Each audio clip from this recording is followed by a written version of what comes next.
So, how to separate the different component of the air like oxygen, nitrogen, argon, and water vapors from the air. And similarly, we have application of the liquid fuel for the rocket. We call the liquid propellant for the rocket.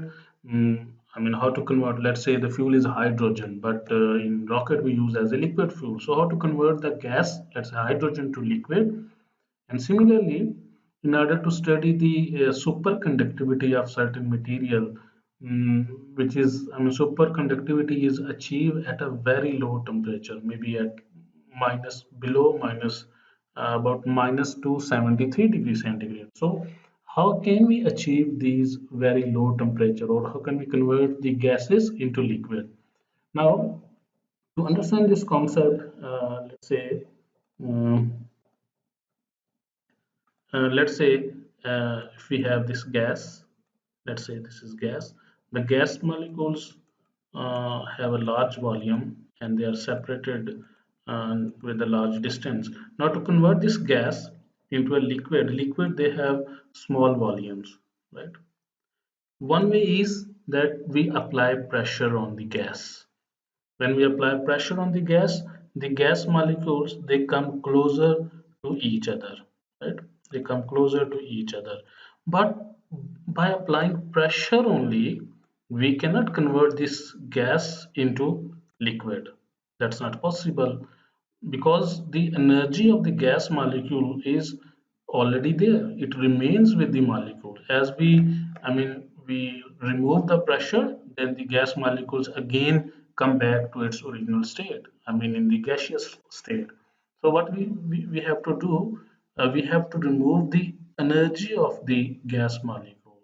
That means we have to apply the high pressure as well as we have to remove the energy of the gas molecules in order to convert gas into liquid, or in other word, liquefaction of the gases. For that case, we know that at temperature above the critical point, all the substances they are in gas phase only. If you recall the critical point, I mean above the critical point, all the substances are in gaseous phases. So that means in order to convert a gas into liquid, the temperature and pressure of that gases should be below than the critical point in order to convert that gas into liquid phase. For example, we have for different substances, we have different critical temperature and different critical pressure. Let's say CO2 critical temperature, critical pressure, hydrogen, nitrogen. Just to just to understand this concept, let's take an example of CO2. Now you can see the critical temperature of the CO2 is 31.3 degrees centigrade. So let's say instead of 31.3 degrees centigrade, let's say I take CO2 at temperature 40 degrees C. And then at 40 degrees C, I start applying pressure. So you keep on applying the pressure. You can never convert CO2 into liquid phase.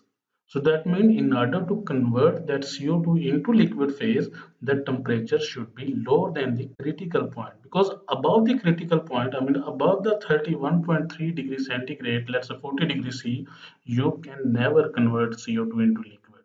So that's the main point. I mean, out of the mixture of air, we can separate based on their critical temperature and critical pressure, right? And the principle that is used for liquefaction of gases, we call that Joule-Thomson effect. Joule-Thomson effect, as you already know, in case of throttling as well. So if there is a high pressure gas, if the high pressure gas is suddenly expanded, then its temperature and pressure falls.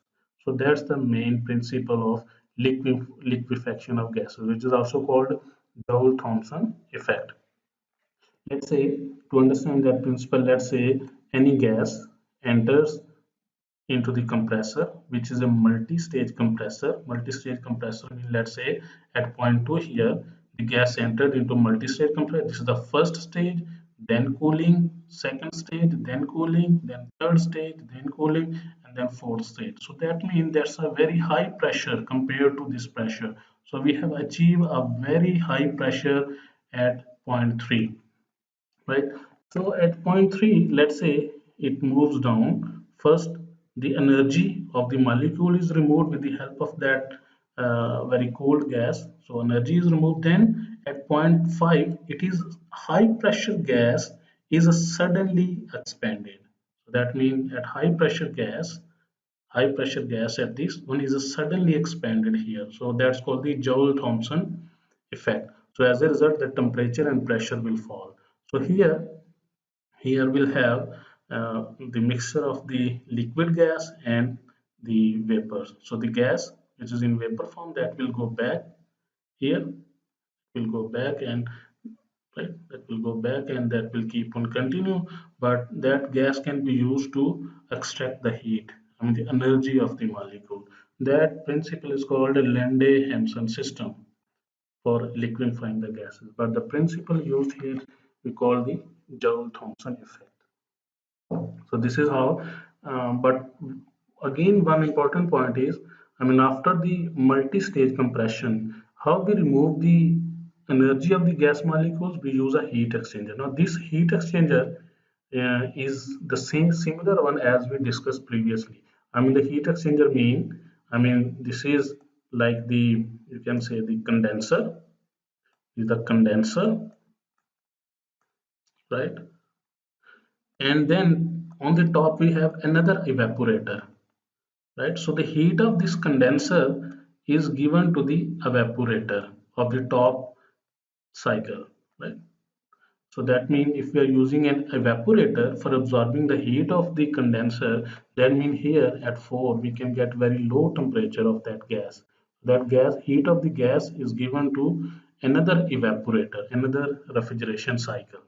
So this is how we can get very low temperature at 4, and then further it is cooled down and the energy of the molecule is further given to this one, which is again the same gas, but that which is not completely liquefied, and the liquefied gas is collected here. I hope you understand. If you have any question, you can ask me in the comment, or you can send me question in email, or you can use the Zoom interaction section. That's the end of this lecture. See you in the next class.